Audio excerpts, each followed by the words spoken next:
이상한 놈, 죽일 놈? 아이 지금 테러방지법 통과됐는데 그런 말 하시면 안 돼요. 전 동의하지 않습니다. 판사님 들으셨죠? 전 동의하지 않았습니다. 근데 뭐 죽이자 뭐 이런 게 아니라 진짜 그 정도로 감정을 약간 격하게 만드는 인물들을 오늘 다룹니다. 네, 판사님 근데 전 동의하지 않았습니다. 출연진들도 이 방송 오늘 하다 보면 제가 왜 이렇게까지 감정이 격앙돼서 인트로를 깔았는지 좀 결국 공감하게 되실 겁니다. 네, 그래서 바로 들어가겠습니다. 오늘 라반특 13회입니다.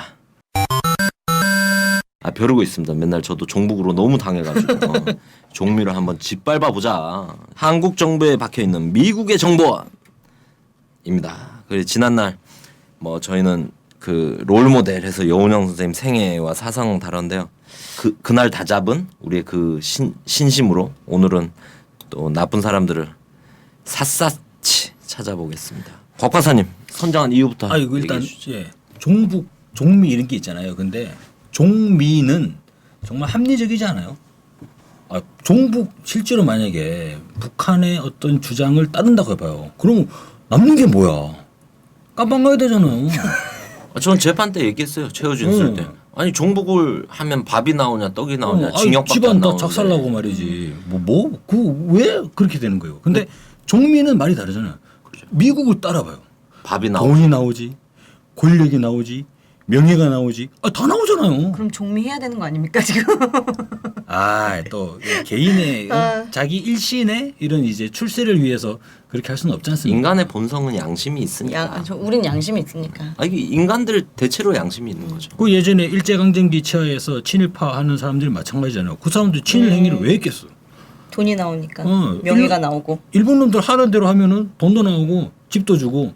아니 이완용은 뭐 백작이라는 그 귀족 칭호까지 얻었더만요. 그러니까.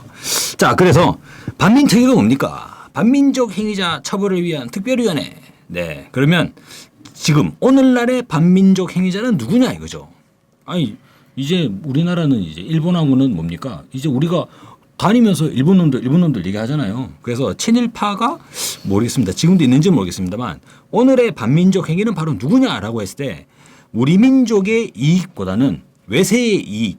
그랬을 때 누구보다도 미국의 이익을 위해 복무하는 행위들. 다시 말해서 미국의 이익을 위해서 우리 민족의 이익을 팔아먹는 사람들. 이 사람들이 바로 종미, 반민족 행위자가 아닌가라고 생각이 들고 미국의 이익을 위해서 민족의 분단을 강요하고 그리고 파쇼와 독재, 수탈을 강요하는 행위가 바로 반민족 행위다. 네. 그래서 우리 반민특위는 필연적으로 종미 간첩을 다룰 수밖에 없다. 근데 우리 미국의 사대주의는 지금 한국 현대사에서 굉장히 좀 뿌리가 깊잖아요. 이미 우리가 지난번 심층 분석에서 반기문 반기문 유엔 사무총장 다뤘었는데 그때도 우리 외교 라인에 가니 이런 게 있더라라면서 미국은 말이야 이런 얘기도 했다시피 문제 정말 심각한 것 같습니다. 근데 이제 기본 사대주의라는 게 자주성이 없다는 거잖아요. 그럼 좀 부끄러울 줄 알아야 하는데 오히려 이런 것들에 대해서 부끄러워하기는커녕 뭐 우리나라를 미국의 그 51번째 주 성조기의 51번째 별이인 거를 그런 것들을 생각하는 모양이에요. 그렇다 해도 종미란 단어를 쓰려면 방송을 잘해야 됩니다. 저희가 그 신은미 씨 황선 그 통일 콘서트 네. 종북 콘서트로 했던 언론사들 지금 80건데 지금 명예훼손으로 지금 소송 중이잖아요. 네. 보상까지 해가지고 소송 중인데 또 라디오 반민특위가 또 그렇게 걸리면 안 되니까. 그래서 곽 박사님 자신 있습니까? 일단은 그 예전에 폭로됐던 미국의 외교 전문이 있죠. 그래서 저희는 이 사람은 뭐다라는 얘기를 할 때 좀 근거를 가지고 2011년도에 다들 기억나시죠? 위킬릭스. 네. 위킬릭스에서 폭로됐던 미국의 외교 전문이 있는데 일단 그걸 한번 살펴보자는 겁니다. 네. 이 위키리크스 폭로와 관련된 책들도 지금 우리나라에서도 몇 권 출판돼서 있잖아요. 저도 한 3권 있어요. 그 에드워드 스노든 젊더라고요. 그분이 전직 CIA 요원인데 좀 제3국으로 피신해서 미국이 이제 패권 추구를 위한 범죄적 행위들을 좀 폭로를 했죠. 그래서 뭐 주되게는 뭐 EU 본부나 뭐 우리 한국을 포함한 정상들을 좀 도청하고 심지어 G20 정상회담 때는 뭐 러시아 대통령 도청도 하고 그래서 독일 메르켈 총리 뭐 이런 사람들 도청해서 굉장히 또 문제 됐었잖아요. 근데 여기에 따르면 주한 미 대사관이 미국 국무부에 보낸 이런 외교 문서의 전문이 1980건 정도가 된다고 해요. 어마어마하죠. 근데 이걸 이제 또 나누는데 비밀 전문은 123건, 대외비는 971건, 그리고 나머지 886건은 미분류 또는 뭐 일반 등급 이렇게 얘기되고 있더라고요. 근데 비밀 문서가 제가 123건이라 그랬는데 요거를 그냥 출력만 해도 A4 용지 기준으로 한 400여 장이 된다고 그래요. 그래서 이 문서가 좀 작성됐던 시기는 1988년 3월 16일부터 2010년 2월 25일까지 20년이 넘는 기간 동안 30년에 가까운 기간 동안 이렇게 30년이 넘네요. 이 기간 동안 이렇게 좀 외교 문서가 좀 작성돼서 미 국무부에 좀 보고가 됐었네요. 1970건의 전문이 거의 이제 노무현 정권 후반기랑 이명박 정부 집권 초반에 많이 집중이 또 되어 있다고 합니다. 그래서 그 위키리크스 처음에 딱 나왔을 때 제가 이제 감옥에 있으면서 그 뉴스들이나 다 보면서 참 신기하더라고. 이게 한미 동맹이 한두의 일이 아니잖아요. 그리고 미국도 뭐 무슨 일만 있으면 아 우리 한미 동맹 굳건한 한국도 아 우리 한미 동맹 입에 달고 사는데 실제 미국은 한국을 어떻게 대했느냐가 정확하게 명징하게 보여준 사건 아닌가 위키리크스가. 미국이 뒤에서는 특히나 말씀하셨던 대로 노무현 대통령 때 집중이 됐잖아요. 한국이 이제 불안하니까 자기 입맛대로 안 움직이면 어떡하나 하면서 2천여 건의 대부분이 지금 노무현 정부 집권 기간에 있었습니다. 그래서 또 내용도 보면 미국의 간첩이죠. 정보원이 아니라 간첩이 한국 사회에 어마어마하게 다양한 분야에 그리고 생각보다 매우 높은 직위와 역할을 가진 정보원들이 있었다. 그래서 오늘 한번 살펴봐야 될 것 같습니다. 근데 실제로 보수 진영들의 이런 논리가 있어요. 뭐냐면 미국이 세계를 억압하고 세계를 수탈한다라는 주장에 대해서 무슨 소리냐? 미국이 왜 세계를 수탈하냐? 만약에 미국이 수탈한다고 해봐라. 그러면 거기에 맞서는 저항이 있어야 되는 거 아니야. 근데 아니 지금 누가 저항이 있냐? 뭐 저항한다고 해봐야 저기 뭐냐 중동의 탈레반 테러하는 거 아니면 북한이 핵 개발하는 거 아니 그러면 온 세계가 안 그러지 않느냐? 그 무슨 뭐 수탈이 있느냐 이런 얘기를 하는데 사실상 미국의 패권주의 그러니까 예전에 일제 강점기와 완전 다른 거죠. 일제는 파시즘에 기반한 패권을 그러니까 수탈을 추구했던 것이고 그러니까 이렇게 되잖아요. 군인들이 몰려와 가지고 집에 불 질러 버리고 그 뭐 숟가락 밥그릇 다 뺏어 가버리는 거잖아요. 그냥. 그런 수탈이 아니죠. 미국은 파시즘에 기반한 이 수탈이 아니라 자유주의에 기반하고 있어요. 그럼 어떻게 이루어지는 거냐. 제3세계 국가들에게 제3세계 국가의 관료들에게 친미 인사들 있잖아요. 친미 인사들을 그 나라의 관료가 임명이 되도록. 그러니까 어떻게 되죠. 여러 나라 사람들을 유학생으로 받아들이잖아요. 일전에 반기문처럼 네. 이렇게 유학생으로 받아들여 가지고 이 사람들에게 이제 미국을 중심으로 한 세계관, 미국을 중심으로 한 가치들을 심어주고 이 사람들이 그 나라의 고위 관료로 임명이 되는. 그러면 어떻게 되죠? 그들이 현지에서 그죠? 미 정부의 대리인 노릇을 하는 이러한 상황으로 가는 거죠. 실질적으로 대한민국에서도 한미 협상의 실질적 당사자로 나타나는 사람들이 이번 위키리크스의 전문에 따르면 한미 동맹이라는 간판 아래에서 실질적으로 미국의 이익을 위해서 이제 애를 쓰고 있었어요. 아 그러니까 어떻게 됩니까? 한미 협상이 아니라 미미 협상이 되는 거예요. 미미 협상. 그러니까 노랑머리 미국인하고 검은머리 미국인이 협상을 하기 때문에 마찰이 있을 리가 있나 마찰이 있을 일이 없죠. 네. 의미도 미미하겠네요. 그렇습니까? 이렇게 자꾸 아재 개그를. 청취자들 적응 중이라고 하시던데. 적응 중이래요. 이 아재 개그에. 저는 위키리크스 처음에 터졌을 때 와 이거 나라가 난리 나겠구나. 언론이 난리 나겠구나. 그리고 검경이 수사를 안 할 수가 없겠구나. 정치권이 청문회가 안 열릴 수 없겠구나 이런 생각을 했거든요. 저도요. 와 근데 어느 하나도 진행이 되지 않았습니다. 지금 저희가 너무 순진했습니다. 그러니까 어느 순간 어떤 면에서 잊혀져 버리지 않았나. 저는 위키리크스의 사실 이게 1급 기밀 문서도 아니에요. 지금 밝혀진 게 다 2급, 상급 이런 거예요. 근데 2급, 상급만 꼼꼼히 분석하고 우리가 물고 늘어지고 파고들면 한국의 속살이 보인다. 한국의 이 더러운 커넥션, 한국을 움직이는 인비저블 핸드. 네. 보이지 않는 선. 네. 네, 보이겠는지. 아 영어 자주 쓰지 말까요? 아, 좋습니다. 예. 네, 자주는 못 써요. 어차피 참신하시고. 쓸 수 있는 단어가 딱 한정돼 있기 때문에. 영어를 했는데 참신하다고요 지금.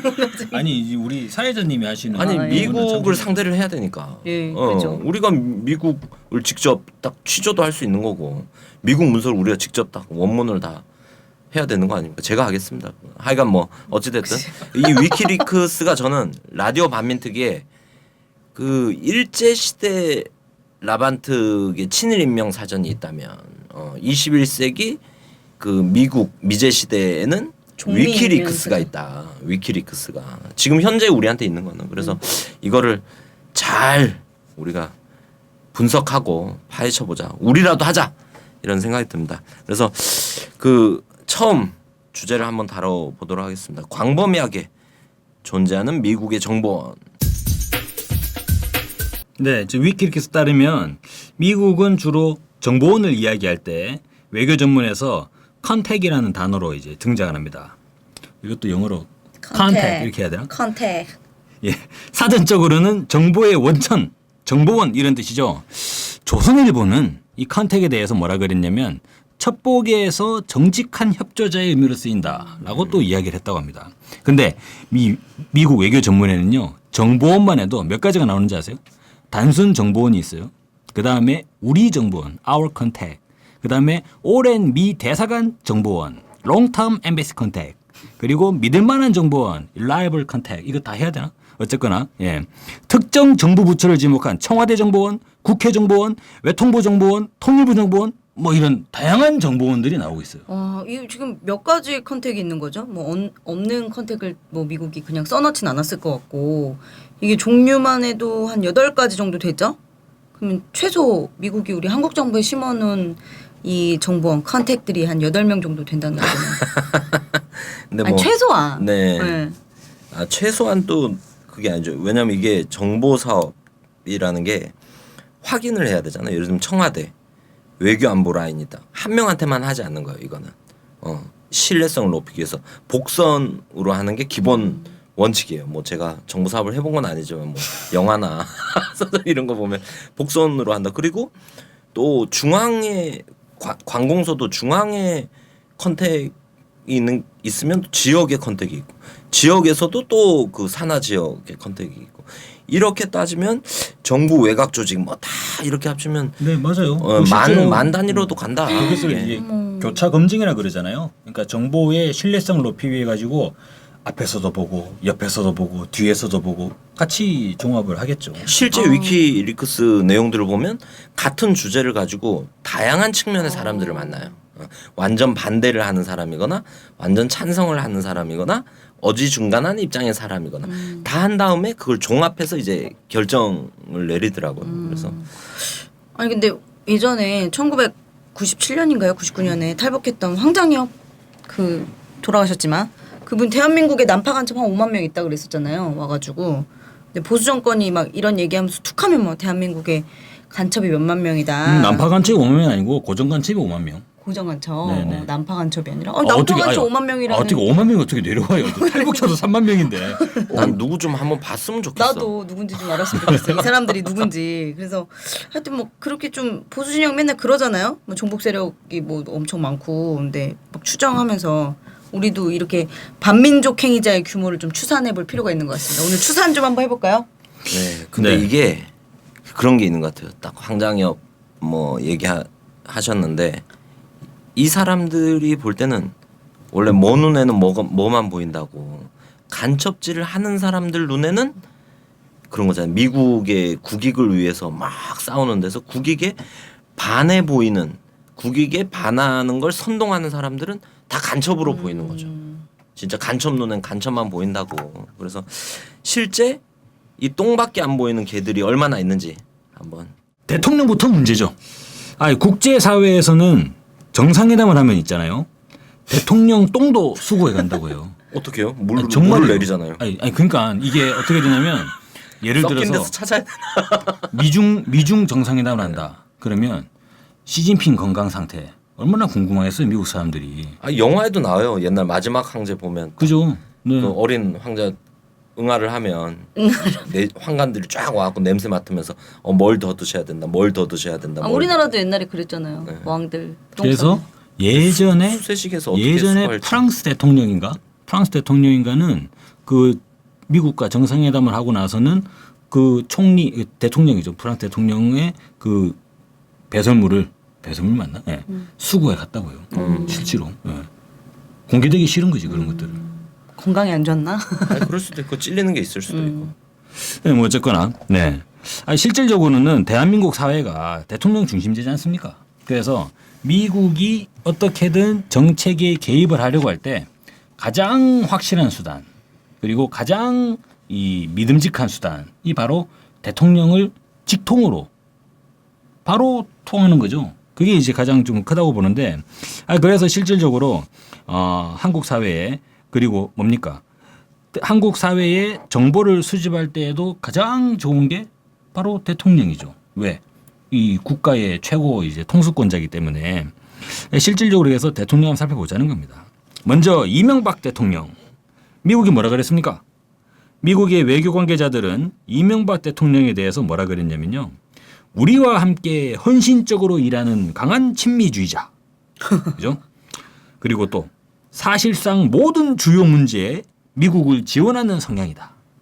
이렇게 평가합니다. 최고의 찬사를 하셨네요 거의. 그렇죠.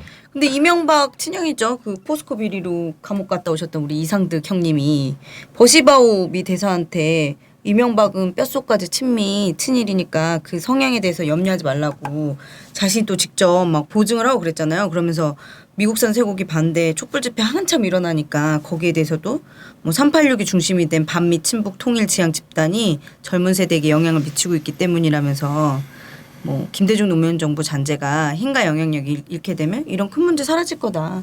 뭐 이렇게 말하기도 하지 않았습니까?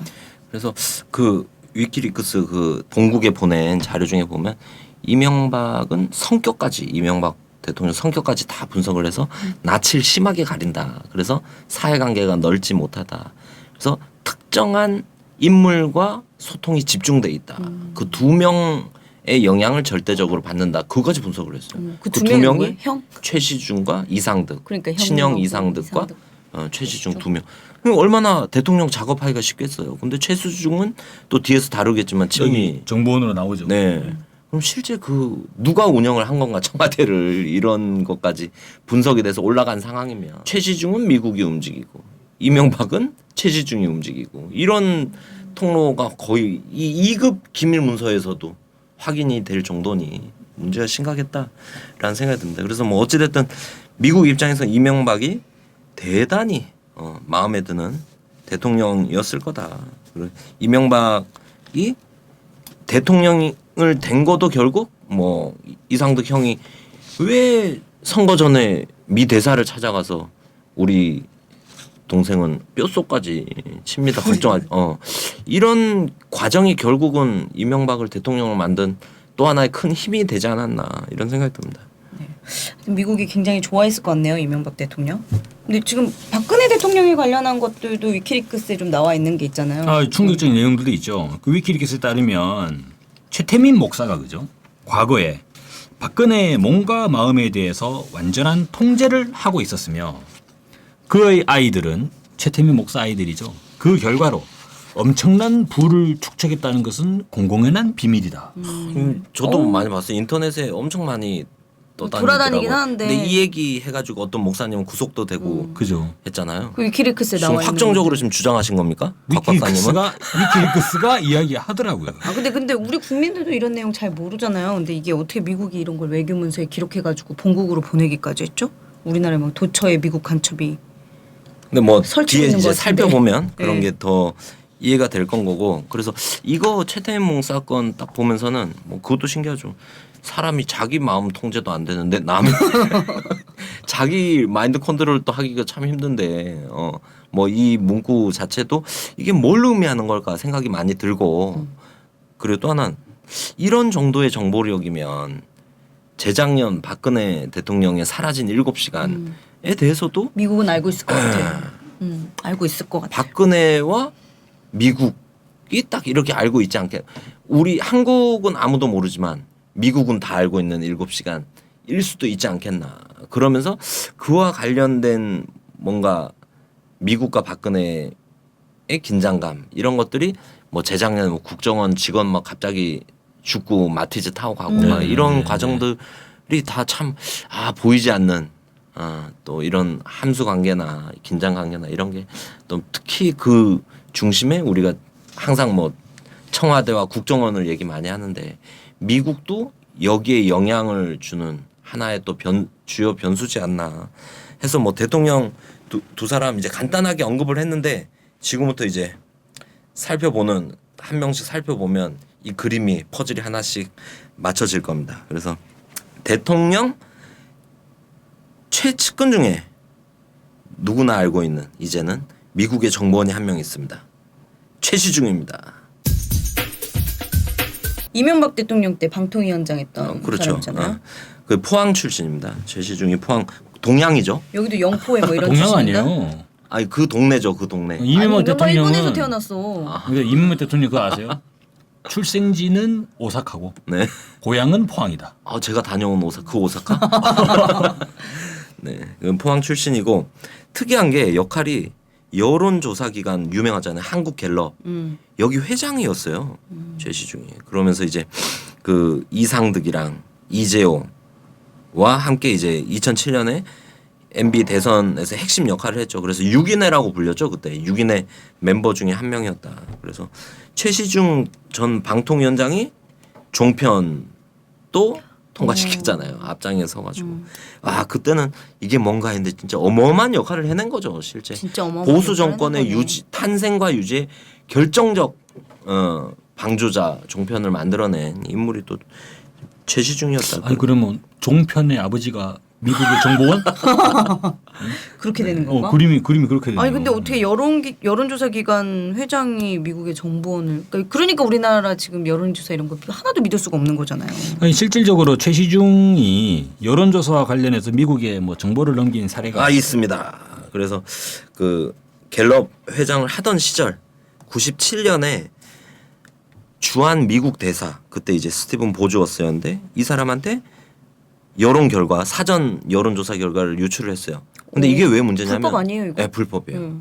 그때는 공표할 수 없을 때인데 이거를 갤럽 회장이 직접 미 대사를 만나서 참 이런 것도 공소시효 문제가 있지만 문제 안 그러면 되는 당연히 게 미 대사가 당연히 또 그 새누리당 후보한테 알려줬을 거 아니에요. 근데 실제 최시중이 직접 이 확인을 하기도 했어요.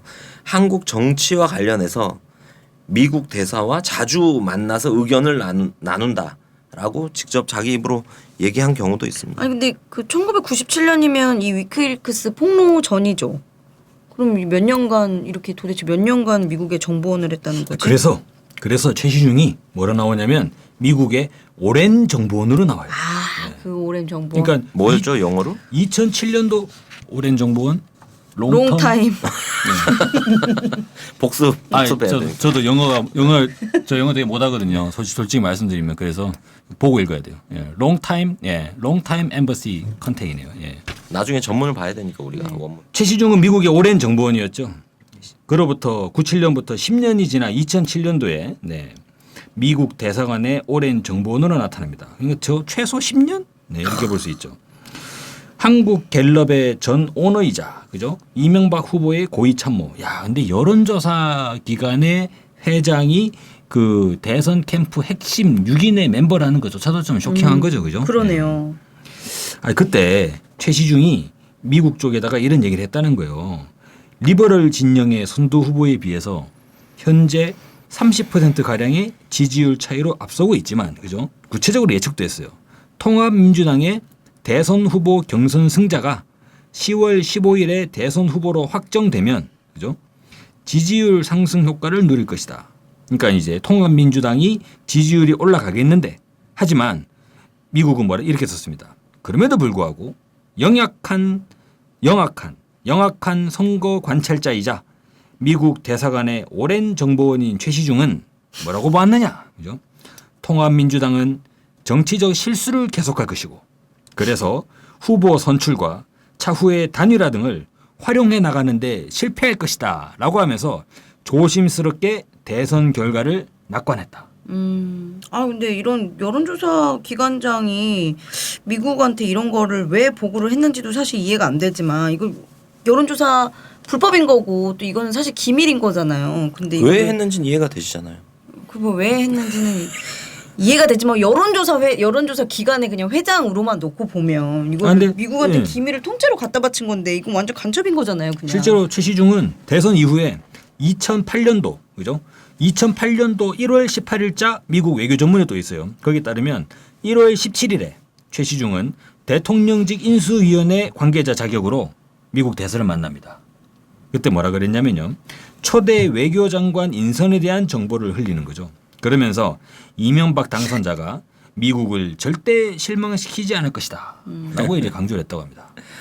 그래서 이 사람이 이명박 정부가 결국 우리의 초반에는 방심을 해서 결국 이렇게 됐잖아요. 종편이 휩쓸어버리는 이 반민주적이고 방송 언론을 장악하기 위한 이런 정책을 강행했던 핵심 권력자였다. 근데 이런 사람이 지금 확인된 것만 보더라도 주한 미국 대사관의 잦은 접촉 이런 게 있었잖아요. 이런 것들이 향후에도 지금도 지속되고 있다고 봐야 되지 않나. 이 정도 권력을 쥐고 있던 사람. 그죠. 네. 10년 전에 오랜 정보원이었으면 그죠. 지금은 더 오래된 정보원. 더 숙성된. 더 정보원? 오래된. 저는 이런 생각도 많이 들어요. 그 종편을 낳은 최시중 미국이 오랜 정보원이니까 종편 사업 전반에 또 미국이 여러 가지 정보원을 또 두고 있지 않을까 싶기도 하고. 네. 대통령 최측근이 미국의 오랜 정보원 이랬다고 하니까 사실 좀 저는 매우 충격적인데요. 청와대에도 미국 정보원이 있을 수 있을까요? 그렇죠. 앞에 이제 말씀드렸죠. 위키릭스의 폭로 문건에 나오면 청와대 정보원들, 그죠? 블루하우스 컨택에 나와요. 또. 청와대 비서관들이 한번 보세요. 그때 2007년에 노무현 대통령은 시드니에서 열린 아태 경제협력체, 우리 흔히 아펙이라 그러죠. 아펙 정상회의에서 부시 미 대통령과 정상회담을 가졌어요. 그때 1년 뒤에 논란이 됐던 쇠고기 수입을 논의한 바가 있습니다. 근데 이때요, 미국은 협상 전략 수립을 위해서, 그러니까 뭐 노무현 대통령과 만나가지고 정상회담을 해서 협상을 해야 되니까 어떻게 협상하지? 전략을 수립하기 위해서 뭐 했냐면 회담 사흘 전인, 그죠? 정상회담 사흘 전에 주한 미 대사관 소속 경제 참사관에게 이렇게 한 거예요. 청와대 경제정책 담당 김승호 비서관을 만나가지고 한미 FTA와 쇠고기 수입 개방과 관련된 청와대 입장을 타진해보자. 그러니까 정상회담을 해야 되는데 노무현 대통령이 어떻게 나올까 상당히 궁금했던 거죠. 그래가지고 정상회담 하기 전에, 그죠? 청와대 경제정책 담당 비서관에게 노무현 대통령 이번에 어떻게 나올 것 같냐 이렇게 물었다고. 그런 거는 만나도 안 되는 겁니다, 사실. 그죠? 그렇죠. 의제를 조율하는 것도 아니고. 그래서 미국도 그걸 알았나 봐요. 만나면 안 된다는 거예요. 그래서 뭐라 그랬냐면 여기서는 절대 보호 요망. 그죠? 예. 절대 보호 요망이라는 거는 정체가 드러나면 안 된다 이런 건가요? 그래서 청와대 경제정책 비서관 김승호라고 해놓고는 절대 보호 요망. 예. 근데 그 김승호가 뭐라 그랬냐면 앞선 만남에서도 한미 FTA와 쇠고기 이슈와 관련해 우리에게 미국에게, 그죠?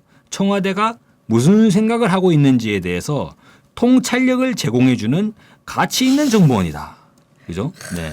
미국이 김승호 비서관을 우리에게, 그죠? 김승호를 만나보면 노무현 정부 그 청와대가 대체 어떤 생각을 하고 있는지 우리에게 통찰력을 가져다 준다는 거예요. 아주 가치 있는 정보원이다. 실제 딱 상대 전략을 파악할 수 있는 정보들을 가지고 줬다는 있을지. 뜻이잖아요. 가치가 그렇죠. 미국 입장에서 가치가 있으면 한국 국익으로 봤을 때는 치명타를 입힌 거죠. 입힌 거죠.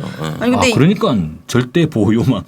아니, 청와대 비서관이면 대통령 비서인 거잖아요. 노무현 대통령을 모시는 비서였던 건데 대통령 비서가 대통령이 시키는 일을 안 하고 지금 미 대사관이 시키는 일을 했다는 거잖아요.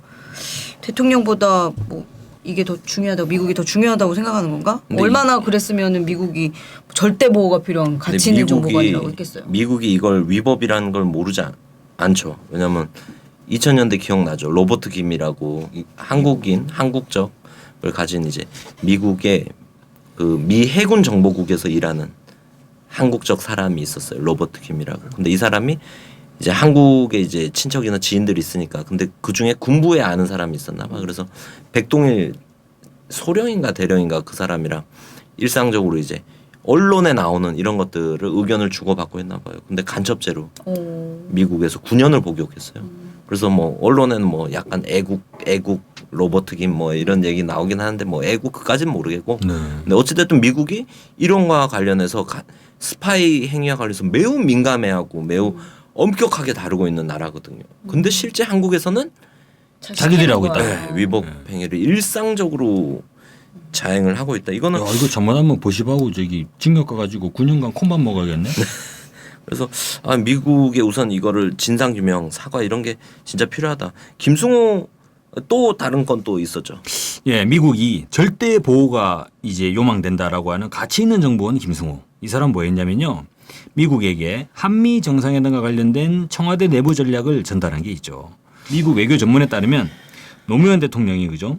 뼈가 포함된 미국산 쇠고기와 관련해서는 예상 질문에 대한 대응 논점을 갖고 있다라고 이야기했어요. 미국 쪽 얘기해 준 거죠. 뼈를 포함한 쇠고기에 대해서는 대응 논점들을 이미 가지고 있습니다. 청와대가. 예. 이거 수입하면 안 되는 그죠. 유행이야. 이거는 이제 뭐가 되냐면 이렇게 되는 거죠. 만약에 미국이 그죠? 한국에게 쇠고기 수입 조건을 바꾸기를 미국이 원한다면 청와대 쪽은 제발 한국의 이웃 국가인 일본과 대만도 그와 똑같은 조건으로 해주시오라고 말하기로 돼 있다라는 내용을 미리 알려준 거죠. 야 대통령 비서관이 네. 대통령이 협상하러 가는데 그죠? 전략을 미리 대통령 통째로 알려준 거네요. 그러니까. 메인 이거를. 이런 질문에는 아마 이렇게 대답할 거고 여기에는 이렇게 할 거고. 그럼 이러니까 하여간 대통령 비서관이 협상 상대방인 미국에게 한국 정부의 나름의 책임자들이 짜낸 지혜와 전략과 전술을 그대로 다 발설해 준 거죠. 이거 충격적입니다. 충격적. 그냥 아까도 말씀드렸다시피 저는 이런 게 되게 지금 충격적으로 다가오는 게 이 김승호 비서관이라는 사람이 그 당시 뭐 한나라당 사람이거나 국정원 사람이거나 이런 게 아니라 노무현 정부 시절에 청와대 비서관을 했던 거고 참여정부 쪽 사람이라는 거잖아요. 너무 당황스럽네요 이런 건. 근데 제가 볼 때는 노무현 정부라서 참여정부라서 더 많았을 거다 정보원이. 예를 들면 뭐 전두환, 노태우, 뭐 지금 이명박, 박근혜 이런 정보 같은 경우는 정보원이 없어도 찾아와서 보고를 해줄 거 아니에요. 내지는 뭐 정상회담 전에 미리 대응 전략을 이게 탐문할 필요가 별로 없잖아요. 전화로 해도 되는 거죠 사실. 아니, 우리의 백악관에서 청와대 전화해가지고 우리의 이익을 해치지 않을 거라는 강력한 믿음이 있을 수도 있는 우리 거지. 어떤 보수 정권에 내일 있는. 그런 얘기를 하겠지. 야 어떤 컨셉으로 할래 내일 회담은. 넌 어떤 뭐 이런 작전을 짤 수 있는 관계니까. 뭐 시드니 뭐 경치도 좋고 분위기도 좋은데 뭐 대화는 좀 간단하게 하고 우리 끝나고 또 뭐 서로 간에 동맹의 우위를 한번 다져볼까? 뭐 그랬을 수도 있고. 그래서 골프카트 끌고 막 그죠. 이랬던 거구나. 운전 네가 할래 한번? 그래가지고 푸시 목적에 형 초대해. 이번에 제가 운전 한번 할까? 그랬던 거구만. 하여간 근데 뭐 하여간 노무현 정부는 이런 데서 기본 경계심이 있으니까 이러면 자연스럽게 청와대에 그냥 직접 전화해갖고 컨셉 잡기는 어렵겠구나. 정보원을 박아야겠다. 하니까 아까 전에 버시바우가 1980건 중에 1970건이 대부분 노무현 임기 중에 있었던 일이잖아요. 그래서 그러지 않았겠나. 어찌됐든 뭐 청와대에 있었습니다. 청와대 김승호로 끝이 아닙니다. 그 미국이 이제 제일 관심 있는 게 이제 또 남북 관계잖아요. 남북 관계 관련해서 또 미국의 정보원 역할을 따로 또 하는 사람이 있었습니다. 그걸 밝혀주시죠. 그렇죠. 한미 FTA와 관련해서는 김승호가 있었다면 남북 관계, 그죠? 남북 정상회담과 관련해서는 박선원이 있었습니다. 2차 남북 정상회담 준비가 한창이던 2007년도, 그죠? 그때 청와대 이번엔 또 비서관 달라요. 통일안보전략 비서관. 네. 통일안보전략 비서관 박선원은 남북 정상회담 준비와 관련된 보안 내용을 미국이 유출했죠. 아니 이 비서관들이 이게 정신이 없나? 아니 왜 비밀을 다 대통령 비서관들이 미국한테 이런 거를 막 유출을 하는지 모르겠네. 경제 파트, 안보 파트? 그러니까 파트별로? 각각 다 있었다는 거 아니에요? 파트별로. 박선원이 박선원의 직속 부하가 있어요. 김홍균이라고. 근데 이 사람은 김영삼 때도 외교안보 청와대에서 비서관, 노무현 정부 때도 외교안보 비서관. 지금 뭐 하고 있는지 알아요? 박근혜 대통령 청와대 국제협력 비서관을 또 하고 있어요. 신기하죠. 저는 승진도 못하고 계속 비서관만 하는 한국의 거야? 진보와 보수가 정권은 교체되고 있지만 외교안보의 미국의 관료는- 정보원은 네. 계속 간다. 20년 이상 그대로 유지가 되고 있다. 이 대한민국의 이게 속살 아닌가. 가장 본질적인 속살 아닌가 싶습니다. 김홍균 잊지 맙시다. 또 나타날 겁니다. 언젠가. 네, 일단 저기 박선원, 김홍균의 그러면 이제 사수가 되나요? 네. 박선원 비서관은 노무현 정부가 남북 정상회담을 추진하는 사실을 일단 대외적으로 공표한 게 2007년 8월이었어요. 근데 2007년 9월 4일에 주한 미대사 정무 담당관을 만난다고 합니다. 이때 외교 전문을 그대로 이제 말씀을 드리면 이렇게 됩니다. 9월 4일에 미국 부대사 직무대행이 있대요. 조지 뷰윤. 윤이야 또. 윤이네. 제 생각에 이 사람도 검은머리 미국인이에요. 이거 거의 김성룡 그 성긴 같은 사람 같아요. 조지 부연과의 저녁 회동에서 박선원 청와대 통일안보전략 비서관은 노무현 정부가 지난 수년간 남북 정상회담을 추구해왔다라고 말하고 박 비서관 자신과 이종석 당시 청와대 국가안보보좌관 그리고 서훈 국정원 간부죠. 이렇게 구성된 소규모 전권 그룹이 4년 전에 청와대에 직접 꾸려져 가지고 계속적으로 이제 정상회담을 추구해 왔다라는 걸 이야기했고 실제로 8월 6일에 북측이 8월 말에 남북 정상회담을 개최하자는데 동의했다라고 합니다. 이것을 이제 이야기해 준 거죠. 한국 정부 내의 모든 관리들은 8월 8일에 이 남북 정상이 만나기로 합의한 발표가 나기 전에는 아무도 그 사실을 몰랐는데 실질적으로는 이제 뭐 어떻게 되죠? 이 박선원이 우리가 4년 전부터 준비해왔다. 청와대에 이런 팀을 만들어 가지고 전권 그룹으로 만들어 가지고 추진해 왔다라는 내용을 이야기하게 됩니다. 정보는 맞네요. 이게 8월 그때 8월에 예정됐던 게 북한에서 그 수해 나면서 10월 초로 연기가 됐잖아요. 이 정보 내용이 딱 그때 정황이랑 딱 맞는데요. 아 근데 이 정보원이 어떻게 이 4명이잖아요. 핵심 3명 소규모 그룹의 정부의 청와대 안에서도 극소수만 아는 정보를 결정하는데 이 정보원이 딱 들어갈 정도면 와.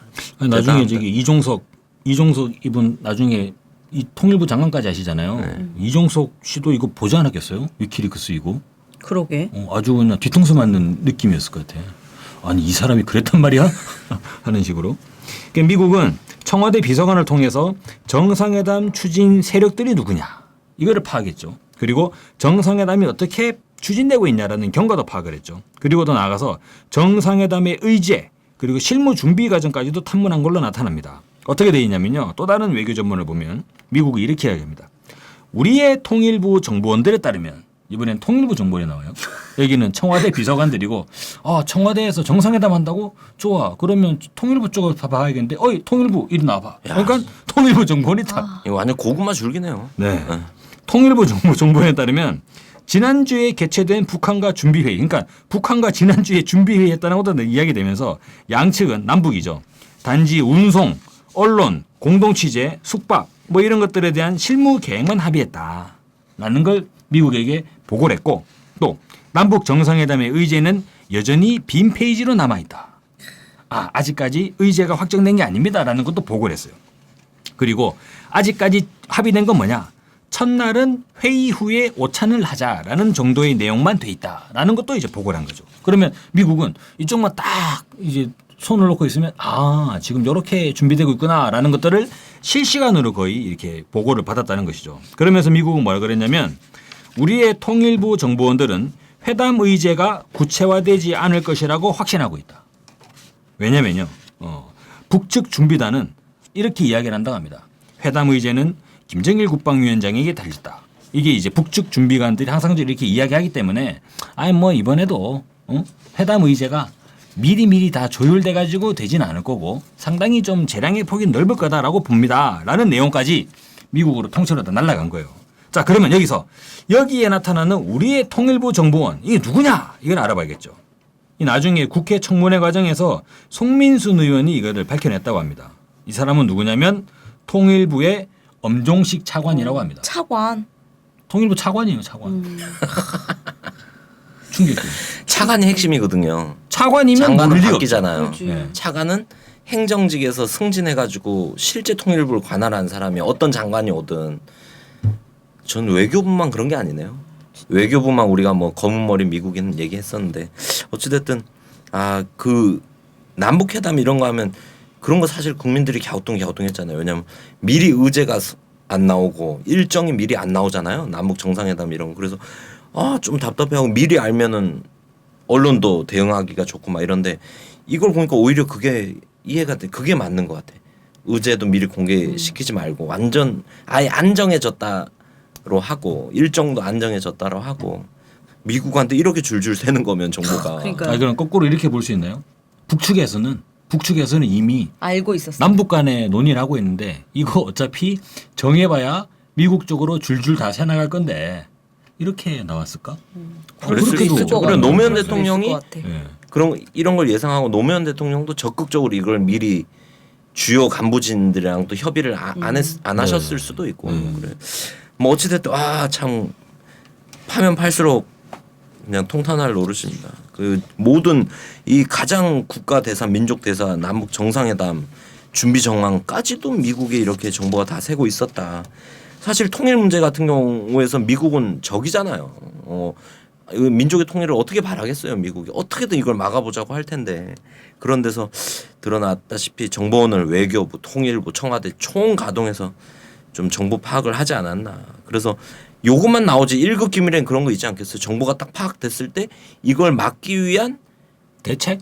핵심 정보원들이 또 움직인 대책들 이런 것도 있지 않겠습니까? 또 당연히.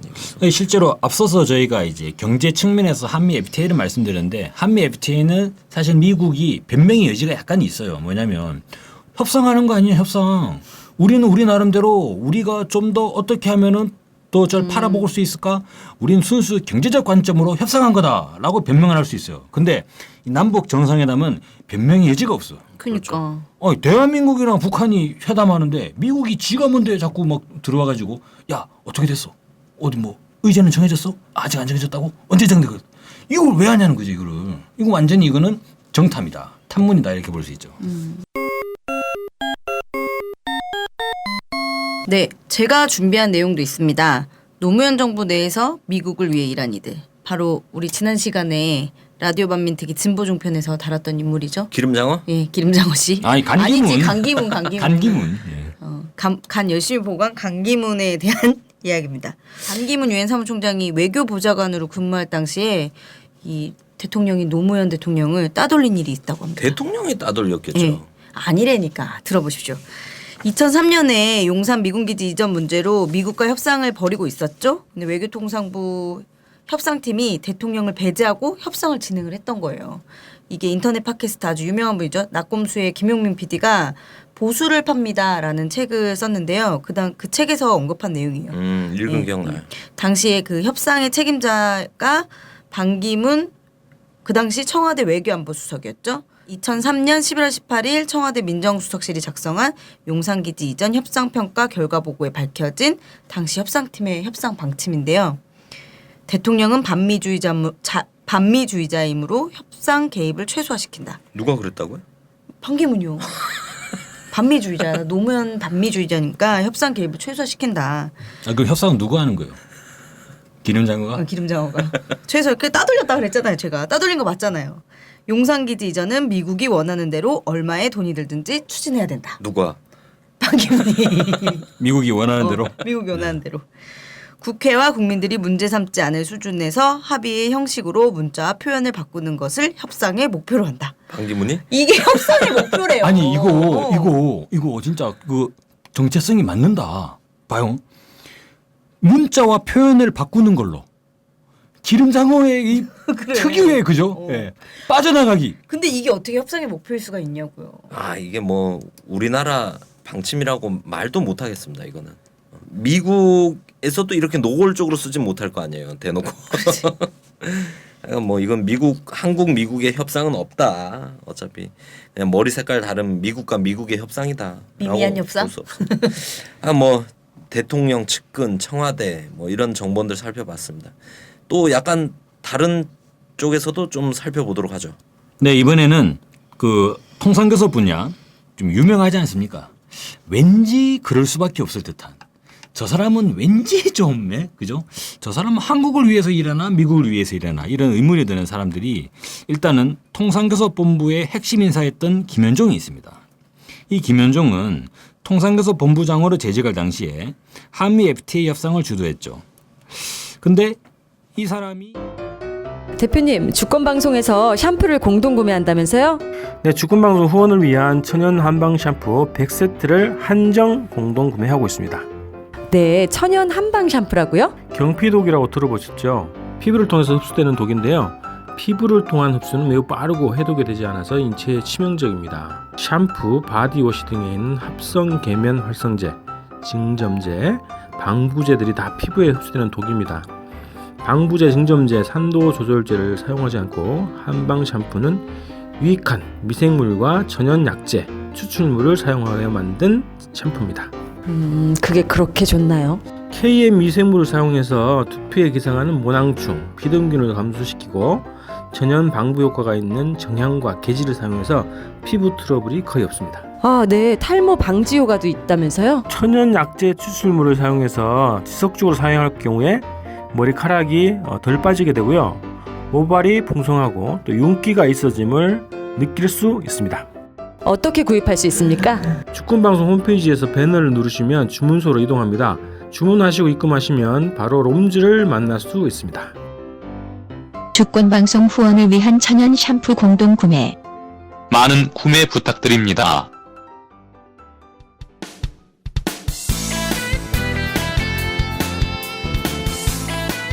라디오 반민특위 13회 2부로 이어집니다.